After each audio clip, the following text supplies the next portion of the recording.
Ikaw, gusto mo ba mag-Japan? Gusto mo ba talaga mag-Japan? Talaga mag-Japan? Please, panoorin mo yung video na to at sana may matutunan ka dito. Okay?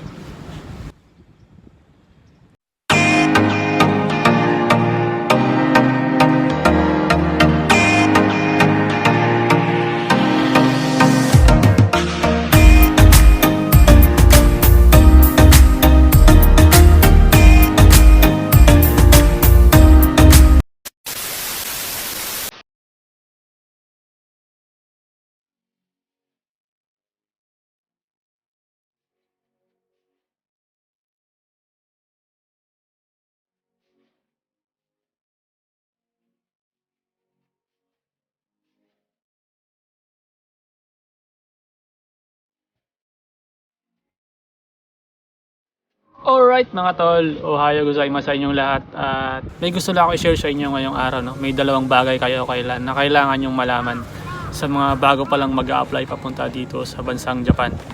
At sana mga tol,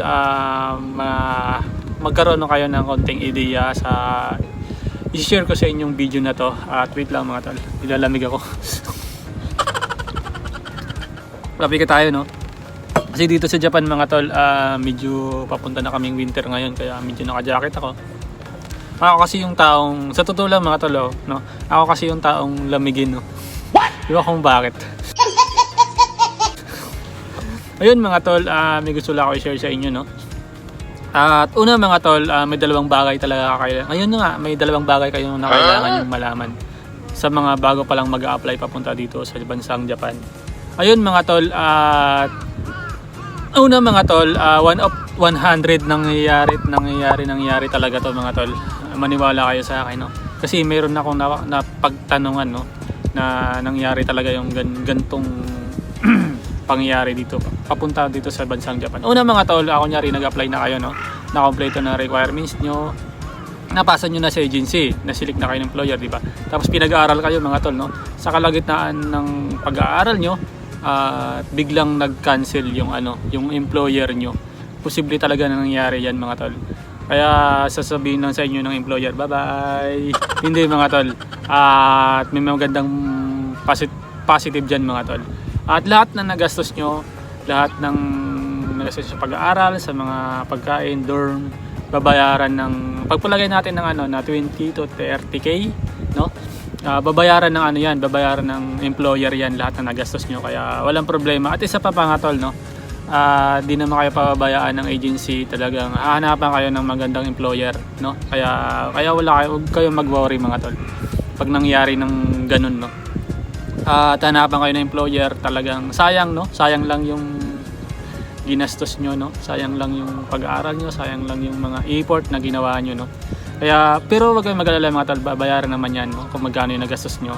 At hindi naman kayo pababayaan ng agency nyo, no. Hanapan naman kayo ng employer papunta dito sa bansang Japan. At pangalawa mga tol, no, at nangyayari din to, no. Kunyari, graduate na kayo, no, ng pag-aaral nyo. Kunyari, nag-graduate na kayo ng 2 months ng pag-aaral nyo sa Nihongo, 4 months. Tapos, may departure na kayo, no, may ticket na kayo papunta dito sa bansang Japan. Kasi bago kayo umalis kayo mga tol, meron ulit kayong medical, last medical yun. Kami kasi nun, nag-medical pa kami bago kami umalis, no. Tapos biglang nangyari, wag naman sana mga tol, no, sa inyo, no, sa mga bagong nag-apply pa lang, nag-aaral pa lang. At biglang nagka-problema ka sa medical. Napakalaking problema talaga yan mga tol, no. Kasi sayang yung effort na ginawa mo, sayang lang yung mga pangarap mo, no. Tapos ganun na lang yung basta-basta na lang ganun nangyayari sa'yo. Kasi pag nagka-problema ka kasi sa medical mga tol, sasabihin lang sa'yo ng employer, bye-bye, see you in next generation, next job. Talaga yung ganun mangyayari talaga yun mga tol. May possible talaga na nangyayari yun. Kaya sabihin lang ganun na. Kaya hindi naman kasi employer may problema, ikaw yung may problema.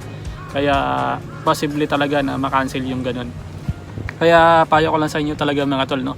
Alagaan nyo talaga yung sarili nyo, no? Tsaka wag yung pababayaan. Talagang posible talaga nangyayari, 1 of 100 nangyayari talaga to. Kaya alagaan nyo yung sarili nyo, no? At wag yung pababayaan. Yun lang tips ko sa inyo mga tol, no? Kailangan talagang sipagan nyo lang at magdasal lang kayo lagi sa araw-araw para maging maganda yung kinabukasan, maganda yung pangarap nyo. Hindi talaga yung masasabi na Japan na. Hindi talaga. Masasabi nyo yan pag nandito na kayo sa Japan. Yung tunay na Japan mga tol. Kaya importante na alagaan yung sarili nyo at huwag nyong pababayaan.